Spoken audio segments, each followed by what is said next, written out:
సూర్యాపేట జిల్లా మోత దగ్గర ఇన్సిడెంట్ అయితే జరిగింది. రాత్రి వేళల్లో ఎక్కువ మట్టికి ఈ బస్సెస్ అన్నీ కూడా అంటే వెళ్తూ ఉంటాయి. మనందరికీ తెలిసిందే, నేషనల్ హైవేలో చాలా పెద్ద ఎత్తున బస్సెస్ అన్నీ వెళ్తూ ఉంటాయి. ఆ టైంలో జరిగినటువంటి ఇన్సిడెంట్ ఇది. యాక్చువల్లీ ఫస్ట్ ప్రాథమికంగా ఇప్పుడు మనకున్నటువంటి ఇన్ఫర్మేషన్ ప్రకారం అయితే బస్కి సంబంధించిన టైర్ ఏదైతే ఉందో ఆ టైర్ పేలిపోయి ఒక్కసారిగా మంటలు అంటుకున్నాయి.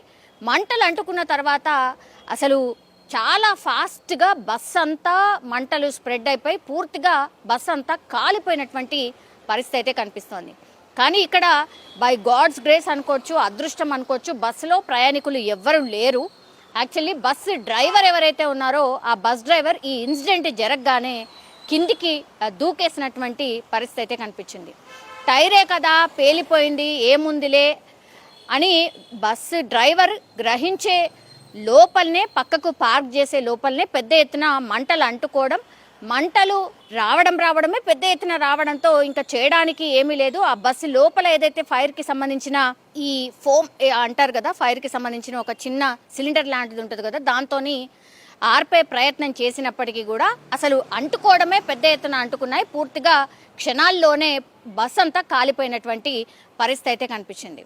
సో ఒక రకంగా చెప్పాలంటే ఇప్పుడు అదృష్టం అనుకోవాలి, ఎందుకంటే కేవలం ఒక డ్రైవర్ మాత్రమే ఉన్నాడు కాబట్టి బయటికి దూకేసినటువంటి పరిస్థితి. కానీ బస్ కాలిపోతుంటే మాత్రం ఏం చేయలేనటువంటి సిచ్యువేషన్ అయితే నెలకొంది. ఈ బస్సు ఏంటంటే హైదరాబాద్ నుంచి పాల్వంచ కోల్ మైనింగ్ వాళ్ళకి హైర్ చేసుకున్నారు. 3 బస్సులను హైర్ చేసుకున్నారు.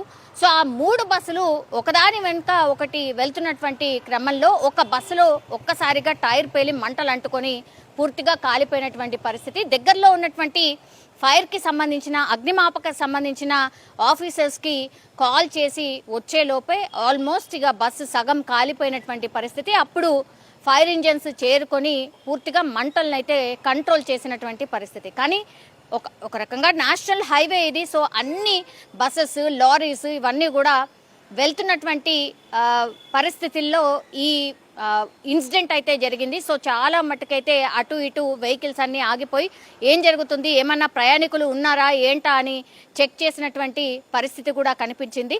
కానీ ఎవరూ లేకపోవడంతో అందరూ ఊపిరి పీల్చుకున్నారు. కానీ అటు ఇటు కొద్దిసేపు అయితే ఆ నేషనల్ హైవే పూర్తిగా స్తంభించిపోయినటువంటి పరిస్థితి, ట్రాఫిక్ జామ్ అయినటువంటి పరిస్థితి అయితే కనిపించింది.